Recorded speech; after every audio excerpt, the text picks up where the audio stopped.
Hi అండి అందరికీ welcome to Swathi food blogs. ఈరోజు ఎర్రపప్పు ఎలా చేసుకోవాలో ఈజీగా చూపిస్తానండి. దానికి కావాల్సిన పదార్థాలు: ఎర్రపప్పు 2 కప్స్, కొత్తిమీర 3 టమాటాలు, 2 ఆనియన్స్, కరివేపాకు, పచ్చిమిర్చి, జీలకర్ర, ఆవాలు, 1 స్పూన్ అల్లం పేస్ట్. ఇప్పుడు ఎలా చేయాలో చూపిస్తానండి. ఇప్పుడు స్టవ్ ఆన్ చేసుకొని కుక్కర్ పెట్టుకోండి. కుక్కర్ వేడయ్యాక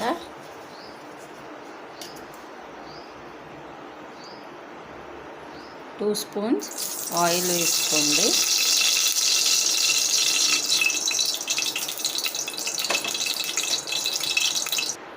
అలాగే కొద్దిగా చింతపండు కూడా అండి, నిమ్మకాయ సైజ్ అంతా చింతపండు తీసుకోవాలి. పక్కన పెట్టుకోండి. ఇప్పుడు చూడండి, ఆయిల్ వేడైపోయింది. దీంట్లోకి జీలకర్ర, ఆవాలు,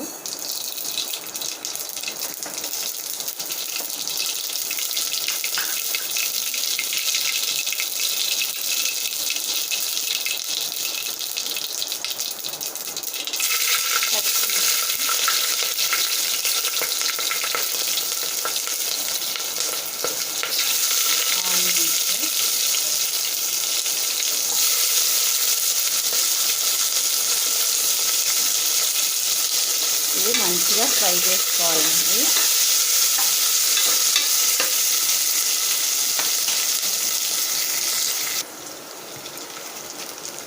ఇందులోకి 1 స్పూన్ పసుపు, 2 స్పూన్స్ సాల్ట్ వేసుకోండి.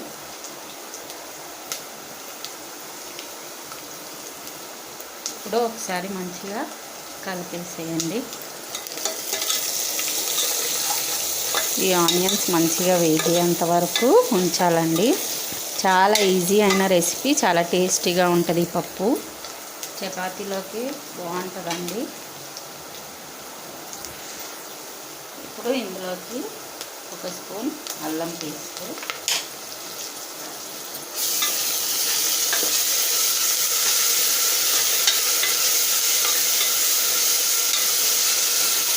అల్లం పేస్ట్ వేసుకున్నాక టమాటా వేసేసుకోండి.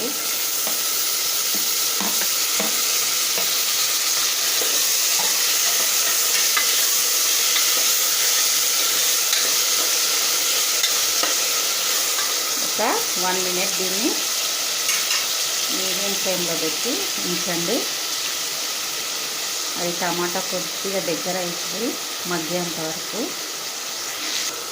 1/2 టేబుల్ స్పూన్ కారం వేస్తున్నామండి. ఇప్పుడు వీటిని మంచిగా కలిపేసుకోండి. కలిపిన తర్వాత ఏదైతే మనకు పప్పు ఉందో ఇది మంచిగా కడిగి పక్కన పెట్టుకుందామండి. ఇప్పుడు ఈ పప్పు అంతా వేసేసి మంచిగా కలపండి.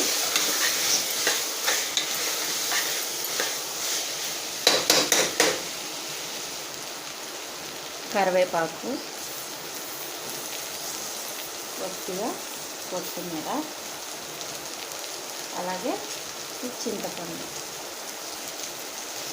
ఇందులో వేసేసి 1 చెంబు నిండా వాటర్ తీసుకోండి.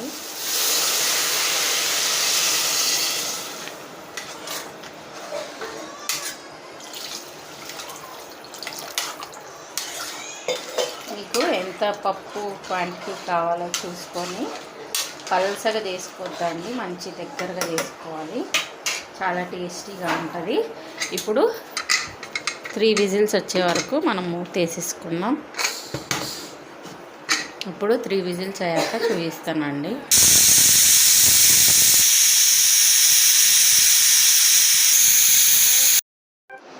చూడండి, పప్పు బాగా ఉడికిపోయింది. ఇప్పుడు ఇది ఒక బౌల్లోకి తీసుకుందాం. ఇప్పుడు ఒక బౌల్లోకి తీసుకుందాం అండి. స్పూన్తో ఇలా అంటే స్మాష్ అయిపోతుంది. చాలా టేస్టీగా ఉంటుంది. ఒకసారి ఈ విధంగా ట్రై చేయండి. ఈజీగా ఫాస్ట్గా అయిపోతుంది.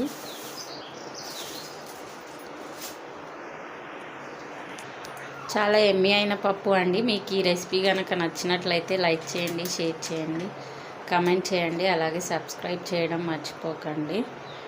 మరిన్ని వీడియోస్తో మేము ముందుంటానండి. Thank you for watching. Bye అండి.